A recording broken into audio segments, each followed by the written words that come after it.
Let's start with the bad and then with the bad. All of these are horrible. Number 1. The leech collector. Leech collector was a person occupied with obtaining medical leeches, which were in growing demand in 19th century Europe. Leeches were used in bloodletting. The process of bloodletting with leeches typically involves placing the leeches on the patient's skin over the area where blood is to be drawn. As the leech feeds, it draws blood from the patient, often for a period of 20 to 45 minutes. Leech therapy was used to treat a variety of ailments, including headaches, fevers, skin diseases, and even more serious conditions such as congestive heart failure. It was believed that the leeches could remove impure blood, thereby promoting health and healing. But they were not easy for medical practitioners to obtain. The collector would sometimes gather the leeches by attracting them with animal legs and stuff, but more often the collector would use their own legs, gathering the leech after it had finished sucking enough blood. Of course, many in the profession suffered from the effects of the loss of blood and infections spread by the leeches. Here are the effects on the bodies of the leech collectors. Blood loss. Collectors would experience significant blood loss as the leeches could suck on their legs for 20 minutes or more, and the wounds could continue to bleed for up to 10 hours. That's because the leeches produce anticoagulant substances that keep on acting even for some time after the leech is gone. Infections. The bites from leeches could transmit pathogens, leading to infections that were difficult to treat with the medical knowledge of the time. Also, fun fact, you know how the leeches would be taken off after bloodletting? They would get burned off with a red-hot iron. Number 2. Groom of the stool. The groom of the stool was a male servant in the household of the English monarch in the 15th century who was responsible for assisting the king in his toileting needs. It is a matter of some debate as to whether the duties involved cleaning the king's actual anus, but the groom is known to have been responsible for supplying a bowl, water, and towels, and also for monitoring the king's diet and bowel movements and collaborating with the royal doctor about the king's health. Quite brown today, Your Majesty. Have you been eating your greens? Despite the obvious unpleasantness, the job was considered to be pretty high standard. After all, you have the king's ass in your hands, almost literally. Number 3.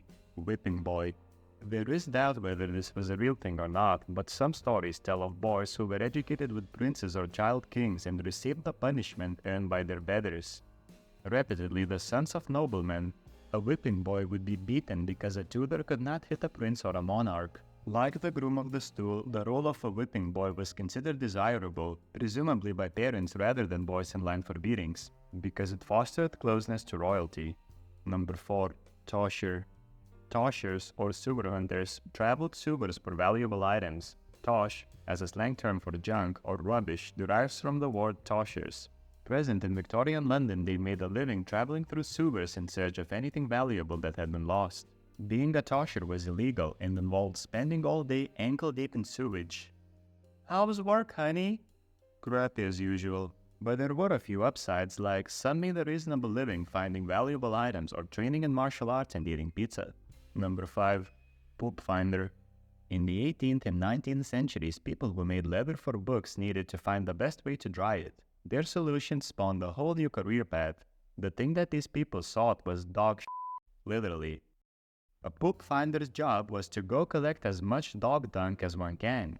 Once people realized that there was gold in this shit, competition became fierce. I guess that explains why I like to sniff old book covers. Number 6. Wool fuller.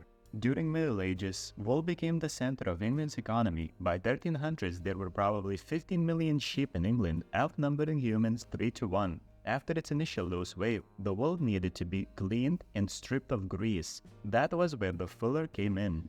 The job of a wool fuller required marching on the spot in the vat all day.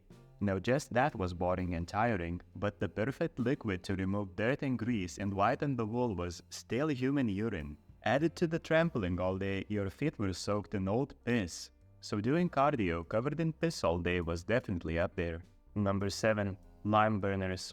Lime burners were workers who handled a substance called lime. It's not the fruit, it's a chemical made from limestone. Lime had many uses. They made it by crushing limestone and heating it at very high temperatures for several days, resulting in a product called quicklime. Tanners and dyers used quicklime in their work. When mixed with water, quicklime changed into slaked lime, which was handy for making mortar and whitewash. But working with lime was risky. Quicklime was strong and reacted violently with water. It could splatter, release steam, or even explode. It was so dangerous that it was sometimes used as a weapon to cause burns when thrown at enemies. So being a lime worker required a lot of caution and bravery because of these dangers.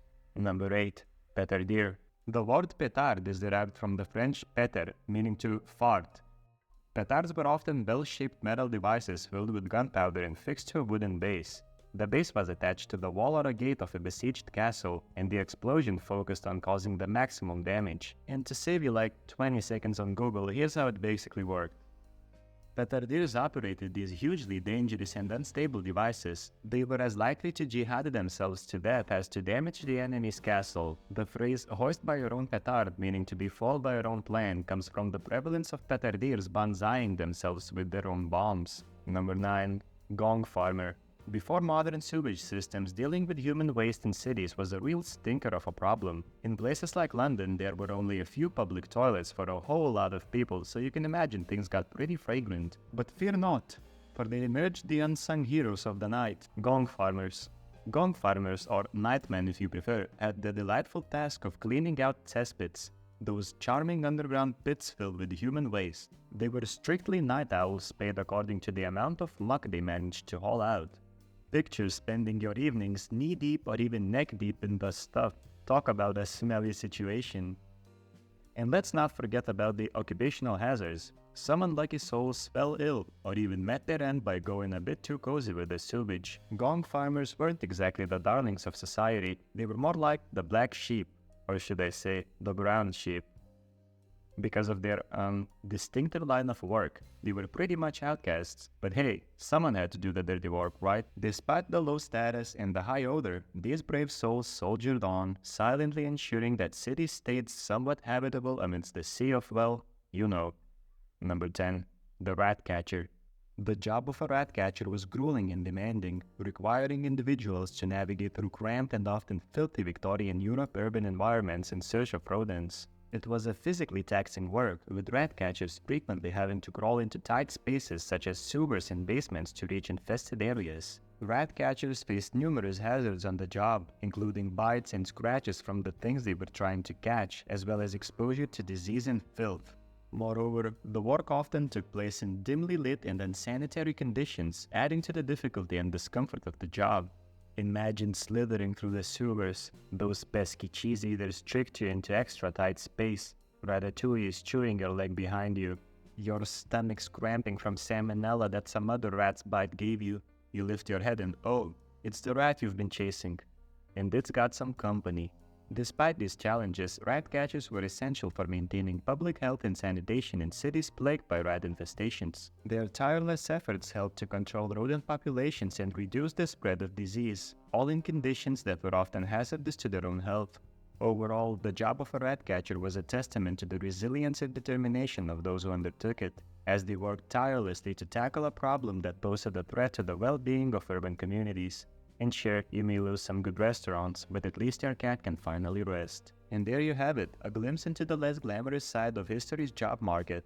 From handling human waste to traveling through sewers for valuables. The lesson I take away from this is that oddly large number of these were from London.